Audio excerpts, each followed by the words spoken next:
40 बिहारी। कितने लोग बिहार वाले हैं? बिहार गर्व होता है ना। हम लोग कहीं चले जाए, बिहार के बिना कुछ नहीं चलता भाई। वाह, बहुत धन्यवाद ओवैसी साहब। जब हमारे पास आदिल साहब आए कि एक फैसिलिटेशन प्रोग्राम रखा है हमने हैदराबाद में, और ओवैसी चाहते हैं कि आप चलिए। अख्तर ईमान साहब ने भेजा था उनको मेरे पास। मैंने एक सेकंड भी नहीं लगाया, कर लिया कि मुझे जाना है। पता है क्यों? इसलिए कि मैंने हैदराबाद के उस बैरिस्टर को बोलते हुए सुना है। मैंने सुना ऑपरेशन हुआ, हमको नेशन फर्स्ट को थ्योरी को सिंदूर ऑपरेशन के समय में जो सबसे ज्यादा परिभाषित किया वो है मिस्टर बैरिस्टर ओवैसी साहब। और इसीलिए मैं चला आया ओवैसी सम्मान नहीं है, ये सम्मान कर रहे हैं उन तमाम नागरिकों का जिसने मुझे चुना है। ये सम्मान आईपी गुप्ता के नहीं, ये सम्मान है तांती तत्वा पान समाज के लाख पुरुषों जिन्होंने हाको रथम पान आंदोलन को जन्म दिया। और उसी हाको रथम पान जब 13 अप्रैल को गांधी मैदान पहुंचा तो वहां से एक पार्टी का निर्माण हुआ जिसका नाम इंडियन यूनिवर्सिटी है। पार्टी की सुन रहे हो ओवैसी साहब। मुझे गर्व होता है कि मैं तांती तत्वा समाज में पैदा लिया। मुझे गर्व होता है कि मैं एक बिहारी हूं। ओवैसी साहब, जिस आंदोलन को लेके आईपी गुप्ता का जन्म हुआ, जिस आंदोलन को लेके पिछले 1.5 साल हम सड़क से उस आंदोलन को मैंने बिहार का सदन पहुंचा दिया। बहुत बहुत धन्यवाद ओवैसी साहब। आपके छोटे भाई अकबरुद्दीन साहब और बिहार के आपके पार्टी के सदर अख्तर ईमान साहब, और अकोला से कोई आए हैं भाई? कौन है वो अकोला से? अकोला से भी कोई आए हैं क्या? अकोला से कोई है? किधर है भाई? आप है अकोला से? इसलिए मैं इनको बुला रहा हूं कि अकोला मेरा ससुराल है, मेरी शादी वहीं हुई है, इसलिए एक बार इनके लिए ताली बजा दीजिए। बहुत बहुत धन्यवाद ओवैसी साहब कि अकोला वाले को भी आप फैसिलिटेट कर रहे हैं, आप मेरे ससुराल को भी फैसिलिटेट कर रहे हैं। ओवैसी साहब, एक खास मकसद से मैं आपसे मिलने आया हूं। मैं जानता हूं जब आप बोलते हैं तो दुनिया सुनती है, जब आप बोलते हैं तो पूरा सदन सुनता है। मैं चाहता हूं ये जो तांती तत्वा पान समाज है 78 बरस से एक लड़ाई लड़ रहा है कि तांती तत्वा पान समाज को भी अनुसूचित जाति का दर्जा मिले, पान का दर्जा मिले। बिहार सरकार ने 2015 में दिया, फिर सुप्रीम कोर्ट ने हमारे आरक्षण को छीन लिया। और ये भाजपा की सरकार अगर वो डिलीशन कर देती बिहार सरकार के मांग पे तो सुप्रीम कोर्ट में हम जीतते और हम भी अनुसूचित जाति में गिने जाते। आज मैं सदन पहुंचा हूं, बिहार का सदन, तो एकमात्र कारण है कि मेरे तांती तत्वा समाज को अनुसूचित जाति का दर्जा मिले, पान समाज का दर्जा मिले। मैं आपसे अनुरोध करता हूं कि आप भी मेरी इस मांग को सदन में उठाएं।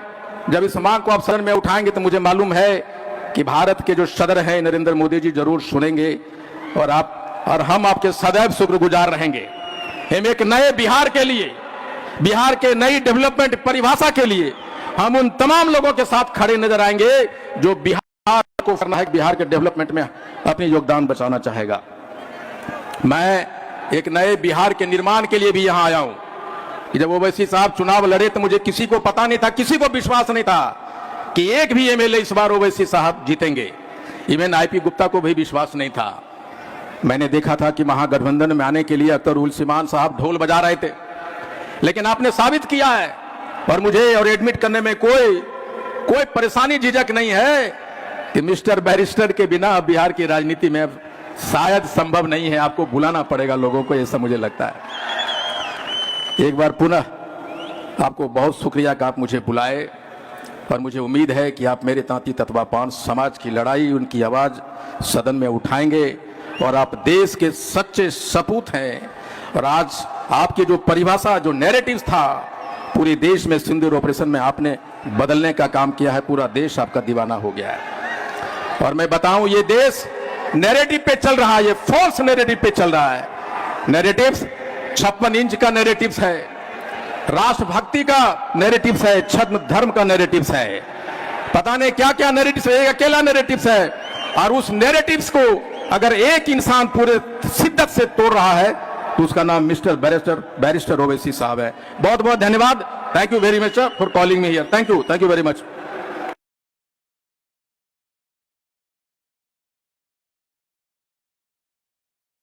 दोस्तों, सुना आपने आईपी गुप्ता को। आपको बता दें, ऑल इंडिया मजलिस इत्तेहादुल मुस्लिमीन दारुस्सलाम दिवस मना रही है, 68वां दारुस्सलाम डे। हालांकि ये मार्च में आयोजित हमेशा होता रहा है, लेकिन इस बार फरवरी में इसका आयोजन हुआ, क्योंकि आप जानते हैं कि रमज़ान का महीना शुरू होने को है और इसी वजह से एक बड़ी तैयारी और एक बड़ा जश्न जो है वो हैदराबाद में मनाया जा रहा है। और इस मौके पर बिहार से खुसूसी मेहमान आईपी गुप्ता साहब, आप जानते हैं एक बेहद शानदार नेता हैं जिन्होंने कहीं ना कहीं एक क्रांति फैलाई अपने समाज में, और समाज ने आईपी गुप्ता पर भरोसा जताया और सहरसा से विधायक बना करके उन्हें सदन में भेजा और उन्हें खुसूसी मेहमान बना करके असदुद्दीन ओवैसी ने जो है वो हैदराबाद बुलाया और वहां उन्होंने शानदार तरीके से अपनी बात रखी और असदुद्दीन ओवैसी से एक बड़ी मांग भी कर दी। और दूसरी बात, आईपी गुप्ता ने, जो तेजस्वी यादव के करीबी नेता हैं, तेजस्वी यादव के गठबंधन में शामिल आईपी गुप्ता ने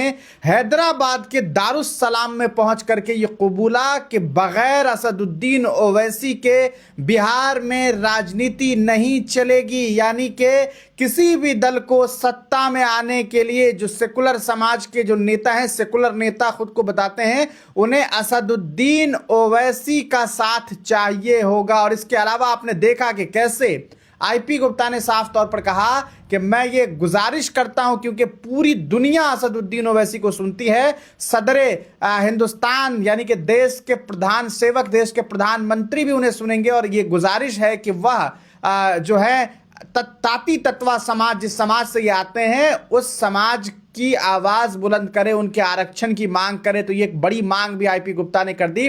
आप इस वीडियो को देखने के बाद क्या सोचते हैं, आपको क्या लगता है? उन्होंने ऑपरेशन सिंदूर में असदुद्दीन ओवैसी की भागीदारी, उनकी मुखर आवाज की भी तारीफ की आईपी गुप्ता ने। इस वीडियो को देखने के बाद आप क्या कुछ सोचते हैं? अपनी राय कमेंट सेक्शन में जरूर लिखिएगा। वीडियो देखने के लिए बहुत बहुत शुक्रिया।